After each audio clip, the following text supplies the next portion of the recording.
Dalam 2 Tawarikh pasal 25 kita akan lihat pada ayatnya yang ke-5 saudaraku sampai ayatnya yang ke-10, ayat 5 sampai ayat yang ke-10.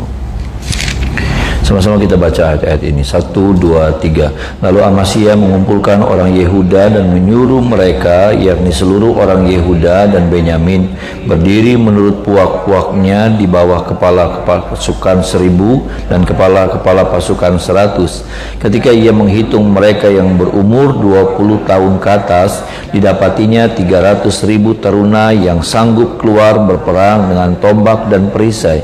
Selain itu, ia menyewa 100.000 pahlawan yang gagah perkasa dari Israel dengan bayaran 100 talenta perak. Tetapi seorang abdi Allah datang kepadanya dan berkata, "Ya Raja, janganlah tentara Israel dibiarkan bergabung kepada tuanku, karena Tuhan tidak menyertai Israel, yakni semua Bani Efraim ini. Dan jikalau mereka bergabung juga, bagaimanapun juga perbuatan dan kekuatanmu di dalam perang, Allah akan menggelincirkan engkau di depan musuh, sebab Allah mempunyai kuasa untuk menolong dan menggelincirkan."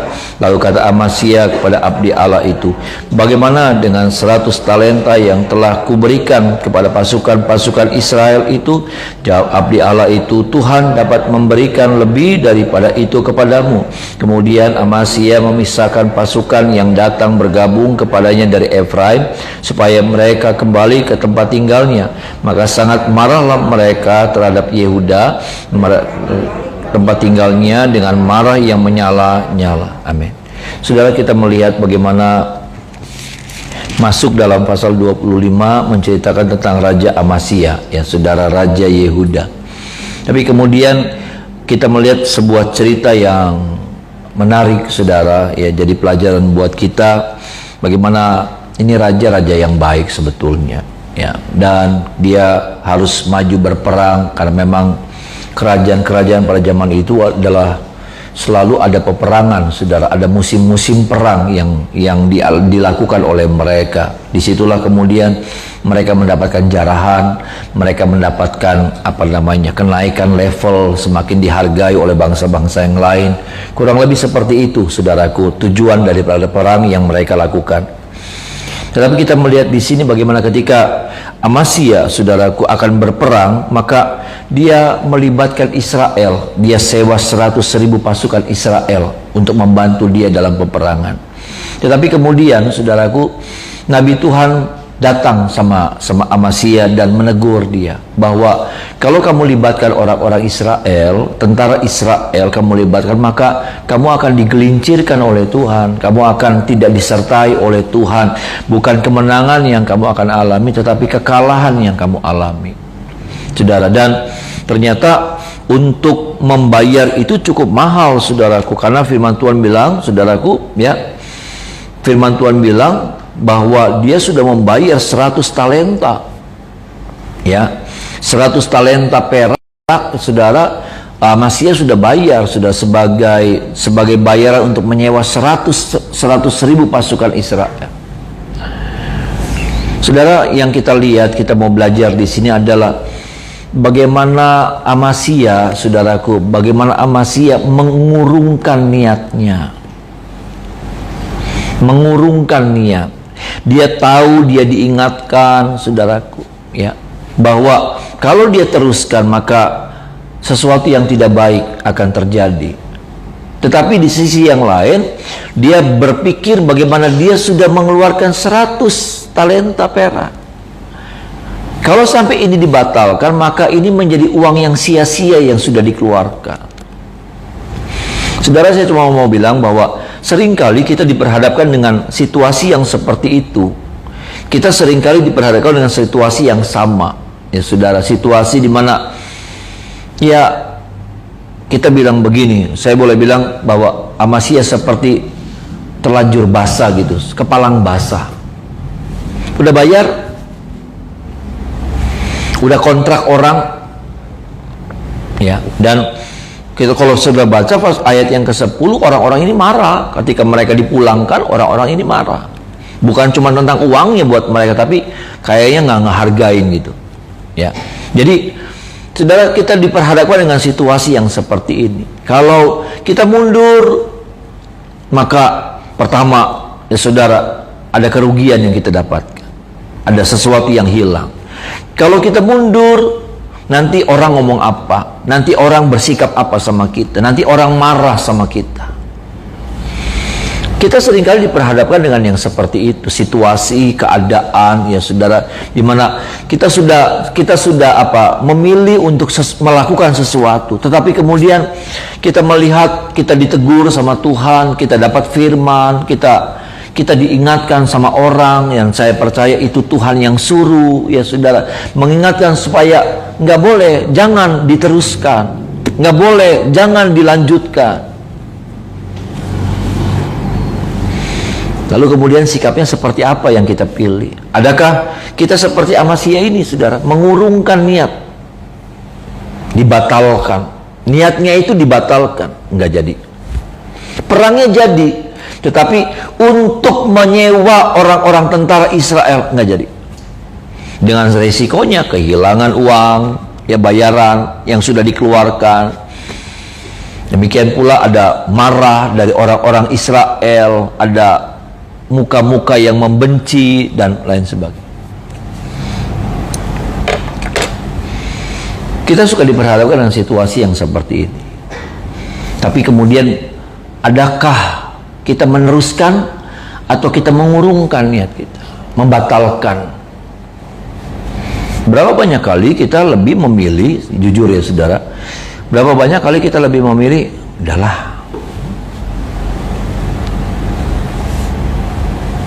kita lebih sayang sama, maaf nih saudara, kita lebih sayang sama uangnya yang sudah dikeluarkan, kita lebih sayang sama, kita lebih memperhatikan, mempertimbangkan nanti sikap orang kayak apa sama saya, nanti pandangan orang kayak apa sama saya.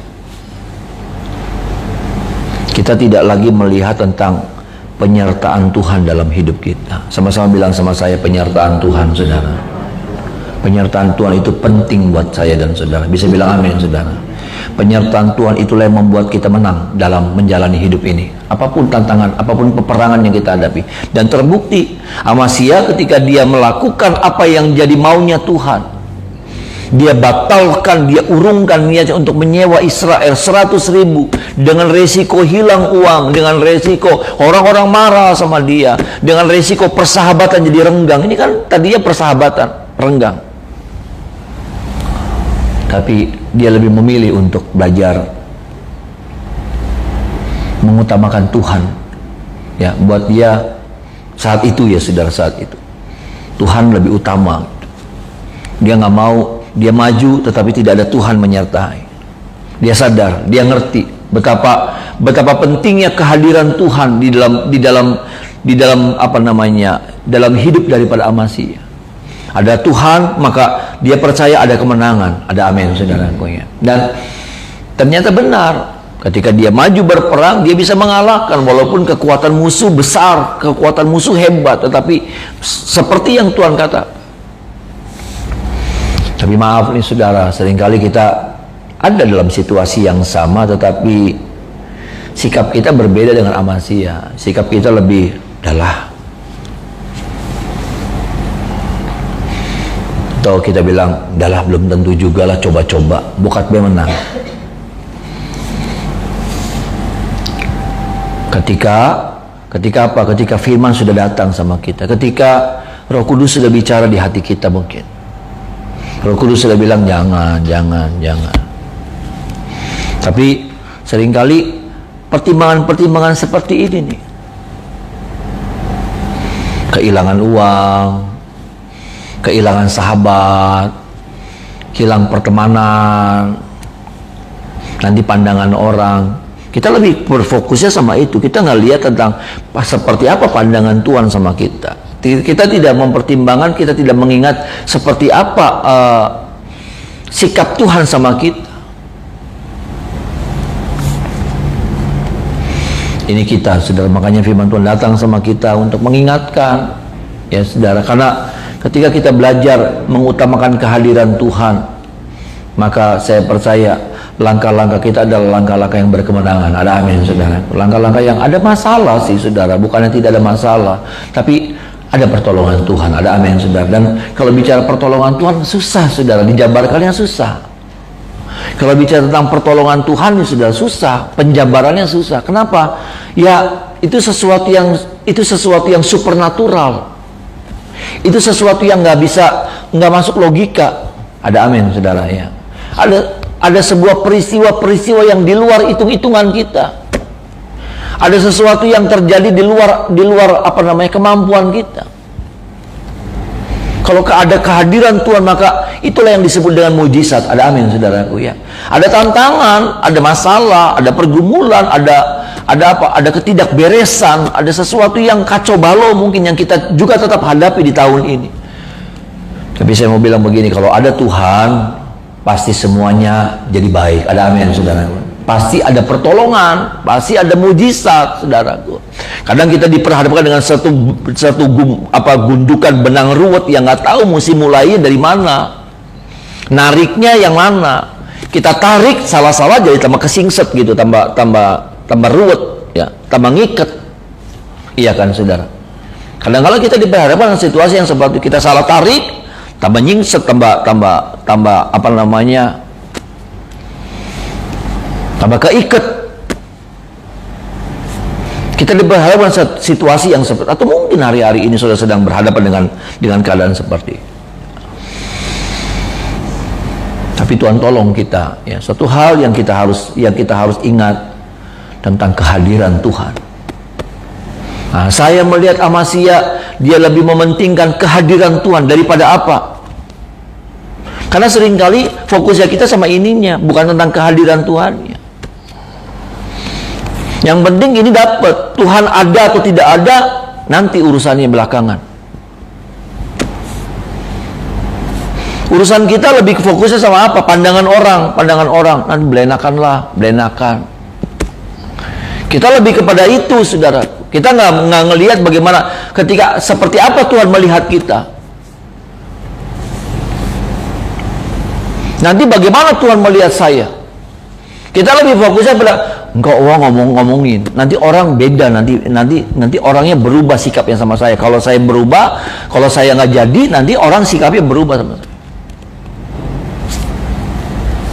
Kita mengorbankan kehadiran Tuhan yang sangat utama dalam hidup kita. Saya harus jujur, saya juga sering begitu. Itulah sebabnya firman datang sama saya, sama saudara. Saya cuma bilang begini, kalau Amasya waktu itu lebih mementingkan ini nih, saudara. Ya, eman-eman sudah 100 talenta dikeluarin, eman-eman. Dia lebih fokusnya, lebih ngebelainnya. Nanti orang-orang nggak enak lah, nanti merekanya jadi kasihan lah, nggak enakan. Pesengkiannya, ya saudara, yang diutamakan. Saya percaya waktu maju berperang kalah. Kerugian yang sangat besar, yang lebih besar dari apa? Dari sekedar pandangan sikap orang sama dia. Lebih besar kerugiannya daripada apa? Daripada uang 100 talenta itu.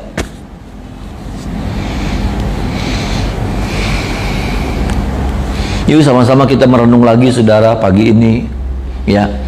Kita mau ngebelain yang mana nih? Karena dalam hidup ada hal-hal yang kita harus prioritaskan. Mana yang kita mau prioritaskan? Mana yang kita mau nggak enakan sama orang, ngehormatin orang lebih, tapi kita satu sisi yang lain kita sedang tidak menghormati Tuhan. Kita bilang, aduh ini eman-eman nih, kita merasa kita kehilangan keuntungan. Enggak. Selama saudara menghadirkan Tuhan, sepertinya rugi memang, tapi tidak pernah dirugikan oleh Tuhan. Ada amin, saudara. Orang yang belajar mengutamakan Tuhan nggak pernah dirugikan sama Tuhan. Saya bilang kemarin di pelayanan di depan pelayan-pelayan Tuhan yang baru, ya, saya bersyukur kemarin ada banyak pelayan-pelayan Tuhan, jemaat-jemaat Tuhan yang mulai belajar, yang rindu melayani Tuhan. Saya bilang mereka, saudara, itu dipanggil sama Tuhan. Tuhan yang tarik saudara untuk bisa melayani Tuhan. Tuhan yang panggil saudara. Dan saya katakan seperti itu juga, saya sampaikan seperti itu juga. Ya, saudara, Mari sama-sama kita melihat pagi hari ini, saudaraku, ya. Apa yang jadi prioritas kita? Saya melayani 30 tahun lebih loh. Dan saya melihat orang-orang yang serius, orang-orang yang setia sama Tuhan, orang-orang yang belajar cinta Tuhan, orang-orang yang belajar kasih hidupnya yang terbaik buat Tuhan. Orang-orang itu nggak pernah ditinggalkan sama Tuhan. Saya bilang amin, saudara. Iya, betul, saudara. Melewati masa demi masa, melewati masalah demi masalah, melewati apa, badai demi badai. Badai bukan cuma satu, tapi saya melihat, saya menyaksikan, saudara. Saya bukan melayani baru 5 tahun, saya bukan melayani baru 10 tahun, saya melayani puluhan tahun sampai hari ini. Dan saya melihat orang-orang yang komit, orang-orang yang setia, orang-orang yang tulus dalam melayani Tuhan. Ada aja cara Tuhan. Ada amin, saudara. Ada aja cara Tuhan bela, ada aja cara Tuhan buka jalan, ada aja cara Tuhan kasih solusi, ada aja, selalu ada aja. Tapi maaf, saya juga harus bilang, ada orang-orang yang asal-asalan, segala sesuatu asal-asalan. Kayaknya kalau kayak gini menyudutkan, sepertinya enggak, saudara. Saya kan gembala.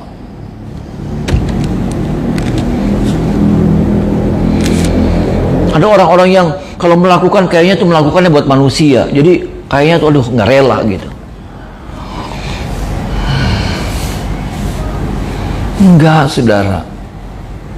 Ya, waktu saudara belajar setia, waktu saudara belajar taat, saudara nggak pernah dirugikan sama Tuhan. Ada amin, saudara. Saudara nggak pernah dirugikan sama Tuhan. Dan saya lihat itu, saya saksikan itu, saudara. Saya saksikan, ya. Betapa orang-orang yang seperti ini dibela, ditolong, saudaraku, dimampukan sama Tuhan. Nggak ada kelemahan, tapi dia juga belajar berjuang untuk belajar mengasihi Tuhan lebih lagi, belajar mengutamakan Tuhan di atas segalanya, belajar. Dan saya melihat hidupnya ada.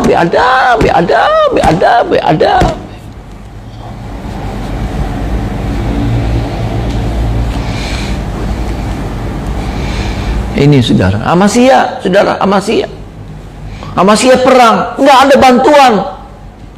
Kalau ada bantuan 100.000, waduh. Makanya kemarin saya bilang, waduh, saya ada darah segar, ada tenaga baru, ada orang-orang yang luar biasa yang bergabung dalam pelayanan di tempat ini. Waduh, saya percaya ke depannya akan semakin luar biasa, saudara. Ya, karena ada tenaga-tenaga baru, ada orang-orang yang luar biasa. Saudara, kalau Israel waktu itu hadir 100.000, waduh, lebih pede, maju perangnya lebih pede. Ternyata nggak ada, mereka maju tanpa 100.000 itu. Kerasa, saudara, kerasa. Iya kan? Kerasa. 100.000, hilang 100.000, kerasa banget. Dan mereka adalah memang pahlawan, tentara-tentara bayaran gitu, saudara. Yang siap mati, siap berperang, saudara. Beda, saudara. Tetapi Amasya maju tanpa orang-orang ini. Tapi ingat, dia maju bersama dengan Tuhan. Ada amin, saudara. Dia maju bersama dengan Tuhan. Keren banget. Dan ada Tuhan, pasti ada kemenangan. Amin, saudara. Ya, ada Tuhan, pasti ada kemenangan. Ada Tuhan, pasti ada jalan keluar. Itulah sebabnya jangan gadaikan Tuhan, kehadiran Tuhan dengan apapun juga. Rugi kita, rugi besar, kehancuran besar yang akan menimpa kita. Ini bagian yang pertama. Masuk pada bagian yang kedua, Bapak Ibu Saudara. Ayatnya yang ke-14 sampai ayatnya yang ke-16. Ayat 14 sampai ayat yang ke-16. Sama-sama kita baca, saudara. 14 sampai 16. 1, 2, 3. Ketika Amasya kembali setelah mengalahkan orang-orang Edom itu, ia mendirikan para Allah Bani Seir yang dibawanya pulang sebagai Allahnya. Ia sujud menyembah kepada Allah-Allah itu dan membakar korban untuk mereka. Maka bangkitlah murka Tuhan terhadap Amasya. Ia menyuruh seorang nabi kepadanya yang berkata, "Mengapa engkau mencari Allah sesuatu bangsa yang tidak dapat melepaskan bangsanya sendiri dari tanganmu? Waktu waktu Nabi sedang berbicara, berkatalah Amasya kepadanya, apakah kami telah mengangkat engkau menjadi penasihat raja? Diamlah. Apakah engkau mau dibunuh? Lalu diamlah Nabi itu setelah berkata, sekarang aku tahu bahwa Allah telah menentukan akan membinasakan engkau karena engkau telah berbuat hal ini dan tidak mendengarkan nasihat. Kemudian Amasya berubah. Saudara, menurut saudara apa ya? Kalau kita melihat ini, cerita ini ya saudara, maka kita akan melihatnya begini, menurut saya ya saudara. Yang bikin Amasya jahat tuh adalah karena dia menghadirkan berhala-berhala itu. Iya kan saudara? Menghadirkan berhala-berhala. Tapi saya mau bilang begini saudara, bukan dosa yang besar yang ada sama Amasya. Kalau sudah baca tadi ayat 14 sampai ayat yang ke-16, itu bukan dosa ketika dia menghadirkan apa namanya saudara, patung-patungnya Edom. Bukan saya bilang tidak berdosa, tapi bukan dosa yang besar, bukan itunya. Dosa yang jahatnya bukan itu. Tapi dosa yang jahatnya adalah apa saudara? Waktu dia ditegur dan dia menolak teguran itu.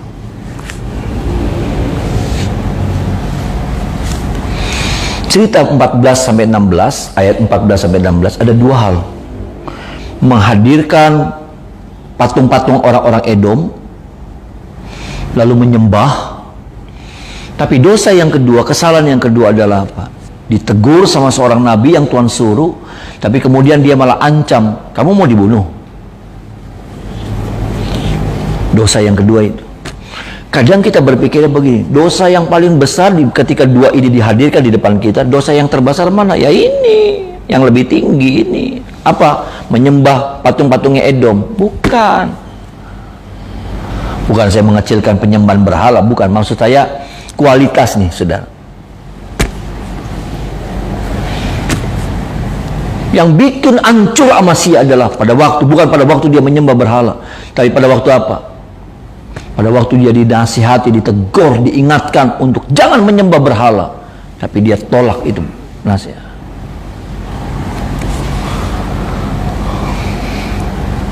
Dia bisa menyembah berhala, tapi ketika teguran itu datang, lalu kemudian dia tundukkan diri,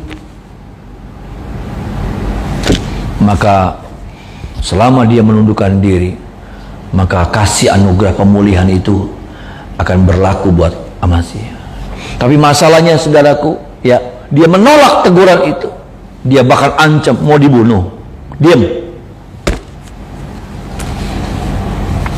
Maaf. Berapa banyak kali kita masuk dalam dosa yang kedua ini. Ketika kita dinasihati, kita bilang, kosong.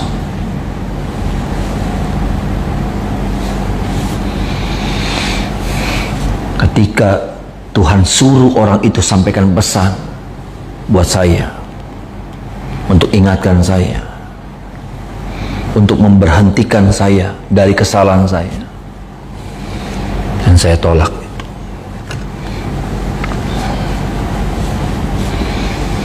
Maaf, ini kegagalan kita yang terbesar. Ketika kita melakukan sebuah kesalahan, kita ditegur sama firman, dan kita minta ampun sama Tuhan. Saya percaya pemulihan itu terjadi buat saya dan saudara.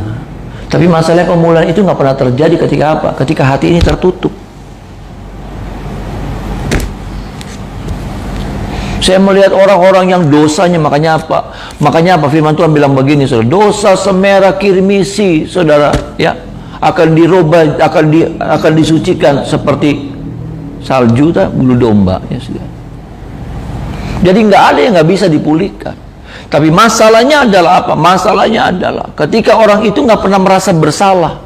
Amasya adalah satu pribadi saat itu yang nggak pernah merasa bersalah. Salah saya apa?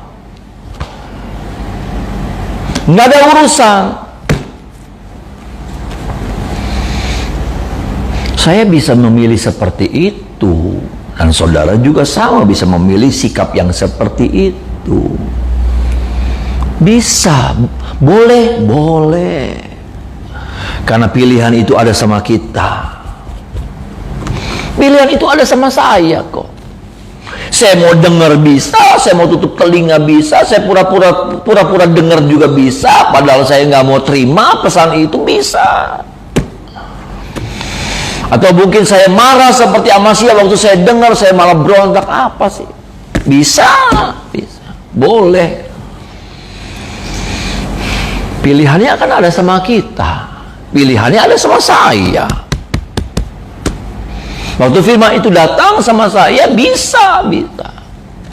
Bisa saya meresponnya dengan cara yang maunya saya seperti apa.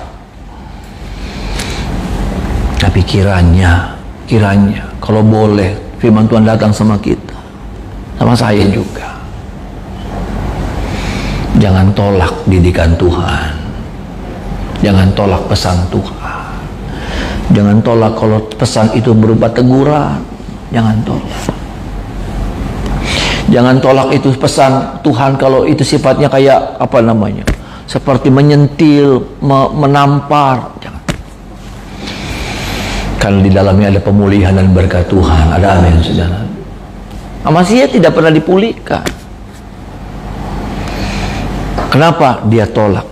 Dan lihat saudara, perjalanan hidup yang selanjutnya jadi nggak enak. Jadi nggak bagus, ceritanya jadi tidak menyenangkan. Dan apa penyebabnya? Sekali lagi, betul kalau sudah bilang penyembahan berhala pagem, iya, tapi penyembahan berhala masih bisa diatasi loh, masih bisa ada solusinya, masih bisa dipulihkan. Tapi siapa yang tidak bisa dipulihkan adalah orang yang menolak firman teguran itu. Dosa kayak apa aja masih bisa dipulihkan. Tapi yang tidak bisa dipulihkan adalah ketika seseorang tidak pernah merasa sakit. Saudara datang sama dokter nih, ya. Saudara datang sama dokter, ya, diperiksa. Sakit apa? Enggak, Dok. Enggak sakit. Ya kamu datang sih, iya saya enggak sakit. Ya saya periksa, saya enggak mau, saya enggak sakit. Dokternya cuma bilang begini, Kang Edan ira apa kita? Lucu kan cerita ini, saudara? Lucu kan? Lucu.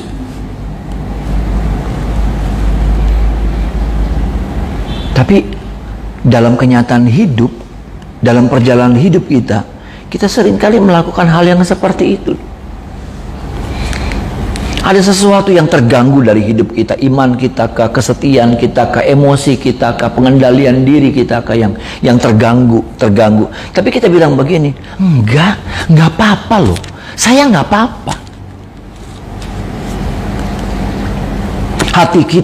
Hati kita terluka, tapi kita bilang begini, enggak apa-apa, saya enggak apa-apa.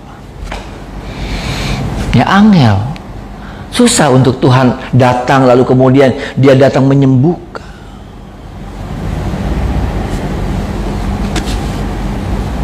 Orang-orang yang dipulihkan waktu zaman Tuhan Yesus yang mendapatkan mujizat adalah orang-orang yang bilang, Tuhan saya sakit. Amin, saudara. Iya kan? Orang yang pendarahan, saudaraku, pendarahan 12 tahun, dia bilang begini, Tuhan, ya di asalku jama jubah, sembuh. Ada apa ya? Ada sebuah kebutuhan untuk Tuhan mengalirkan kuasa anugerah kemurahannya. Kalau orang tidak mengaku salah, orang tidak tahu asalnya apa, maka dia nggak perlu apa. Dia akan heran waktu Tuhan datang hampiri dia akan bilang begini, apa Tuhan, ada apa?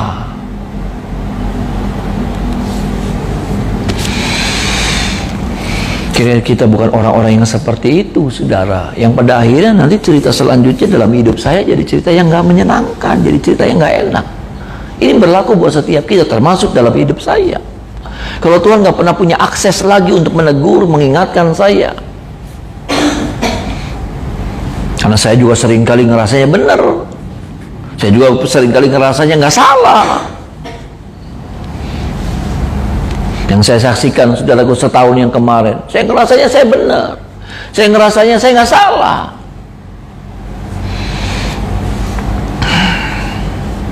Sampai terus. Dan tidak pernah ada pemberesan. Tapi ketika saya ditegur Tuhan dan saya merendahkan diri, saya minta ampun, saya merasakan sesuatu yang berbeda saya alami. Ya, Tuhan tolong kita, saudara. Ya, Tuhan tolong kita supaya kita tidak luput dari salah. Ya, kita tidak luput dari salah dan dosa. Kita tidak luput dari kelalaian. Dan mungkin Tuhan datang sama kita dan mengingatkan kita ada salah. Ya, ada langkah yang salah Tuhan ingatkan. Ada langkah yang seringkali terburu-buru gitu. Ya, terburu-buru Tuhan ingatkan kita. Atau apapun juga. Yang biarlah saya cuma bilang hati kita terbuka, saudaraku, dan kita merespon. Ya, kita merespon. Kita minta supaya anugerah Tuhan itu memampukan kita, ya saudara, membersihkan, menata lagi hidup kita supaya jadi baik, saudaraku. Jadi baik ke depannya, sehingga hari-hari ke depan menjadi hari-hari yang diberkati oleh Tuhan. Mari kita menyembah Tuhan.